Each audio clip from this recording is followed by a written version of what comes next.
നാട്ടുപൂക്കളുടെ ഉത്സവമായിരുന്ന ഒരു കാലം.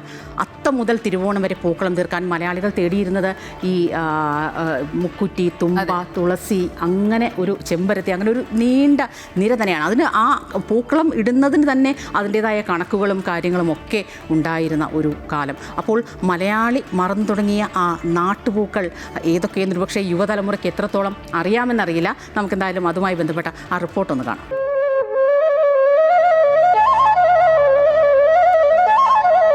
അത്തത്തിന് തലേനാൾ മുതൽ കുട്ടിക്കൂട്ടങ്ങൾ പറമ്പിലും പാടത്തും പൂക്കൾ തേടി നടക്കും.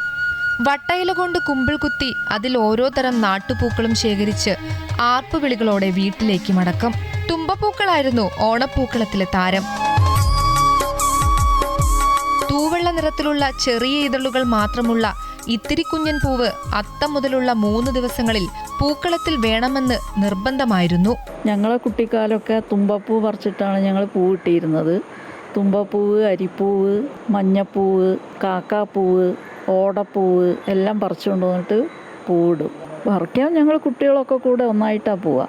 ഇവിടെ ഒരു അമ്പലപ്പറമ്പ് ഉണ്ടായിരുന്നു, അവിടെ പോയിട്ടാണ് പറിച്ചുകൊണ്ട് വരിക ആദ്യമൊക്കെ. അതൊരു നഷ്ടത്തിൻ്റെ ഒരു കാലമാണല്ലോ ഇപ്പോൾ പൂക്കളൊക്കെ പോയതുള്ളത്. അതെ, ഇപ്പം അതൊന്നും ഇല്ലല്ലോ. അപ്പോൾ കുട്ടികൾ ഇവിടെ വന്നിട്ട് തന്നെ പറിക്കുന്നു എന്ന് മാത്രമേ ഉള്ളൂ, ബാക്കിയൊക്കെ വാങ്ങിക്കൊണ്ടു വന്നിട്ടിട്ടല്ലേ. തുമ്പ കഴിഞ്ഞാൽ അടുത്തയാൾ മുക്കുറ്റിയാണ്. വേലിപ്പടർപ്പിലെ ചെമ്പരത്തിപ്പൂക്കളെടുത്ത് ഇതളുകളായി വെക്കുന്നതായിരുന്നു മറ്റൊരു രീതി.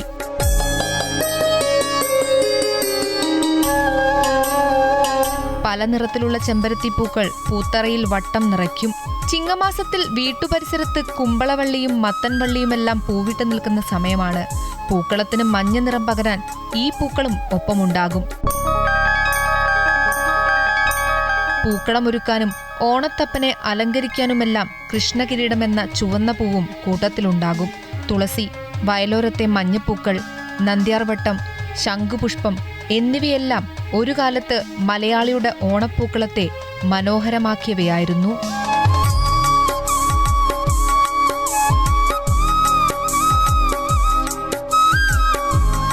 വയലോരത്തും തോട്ടുവരമ്പിലുമുണ്ടായിരുന്ന പൂക്കളായിരുന്നു ഒരു കാലത്ത് മലയാളികളുടെ അത്തപ്പൂക്കളം നിറച്ചിരുന്നത്. എന്നാൽ ഇന്ന് കഥയും കാലവും മാറി. അന്യസംസ്ഥാന പൂക്കളെ മാത്രമാണ് ഇന്ന് മലയാളി അവരുടെ അത്തപ്പൂക്കളത്തിൽ സ്വീകരിക്കുന്നത്. KP ഷൈജുനോടൊപ്പം രേഷ്മ സുരേന്ദ്രൻ, അമൃത ന്യൂസ്, കോഴിക്കോട്.